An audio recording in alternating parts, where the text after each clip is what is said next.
పెళ్లి ఫిక్స్ అయిందా? తెలుగు మ్యాట్రిమోనీకి థ్యాంక్స్ చెప్పాలి. పెళ్ళంటేనే తెలుగు మ్యాట్రిమోనీనే. 26 సంవత్సరాల నమ్మకం, లక్షలాది సంతోషకరమైన వివాహాలు. తెలుగు మ్యాట్రిమోనీని డౌన్లోడ్ చేయండి.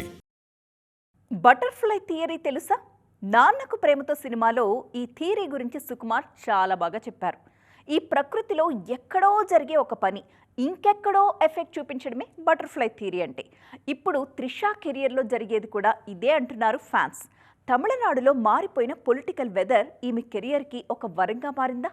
అందుకేనా రెమ్యూనరేషన్కి రెక్కలొచ్చేసాయి?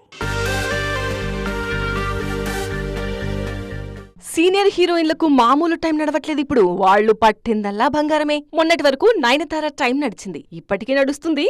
కానీ ఇంతలోనే మే కమిన్ అంటూ త్రిష చేస్తున్నారు. తాజాగా ఆమె రెమ్యునరేషన్ పై చాలా పెద్ద చర్చే జరుగుతోంది. ఉన్నపలంగా ఈమె పారితోషికం డబుల్ అయిపోయిందనే వార్తలు వినిపిస్తున్నాయి.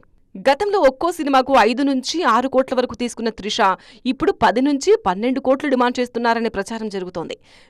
విజయం తర్వాత త్రిష రేంజ్ పెరిగింది, ట్రెండ్ అవుతున్నారు. ఆ క్రేజ్ తమ సినిమాలకు వర్కౌట్ అవుతుందని అడిగినంతా ఓకే అంటున్నారు దర్శక నిర్మాతలు. పైగా త్రిష పొలిటికల్ ఎంట్రీ కూడా ఇప్పట్లో ఉండదని తేలిపోయింది. తెలుగులో చిరంజీవితో విశ్వంభర, తమిళంలో సూర్యతో కరుప్పు, మలయాళంలో మోహన్ లాల్తో రామ్ సినిమాలు చేస్తున్నారు త్రిష. రజనీ కమల్ కాంబినేషన్లో నెల్సన్ తెరకెక్కించబోయే మల్టీ స్టారర్లో త్రిష పేరే బాగా వినిపిస్తోంది. ఈ సినిమాకే 10 కోట్లకు పైగా డిమాండ్ చేస్తున్నట్టు ప్రచారం జరుగుతోంది. ఏదేమైనా విజయం త్రిష కెరియర్కు బాగా హెల్ప్ అయిందన్నమాట.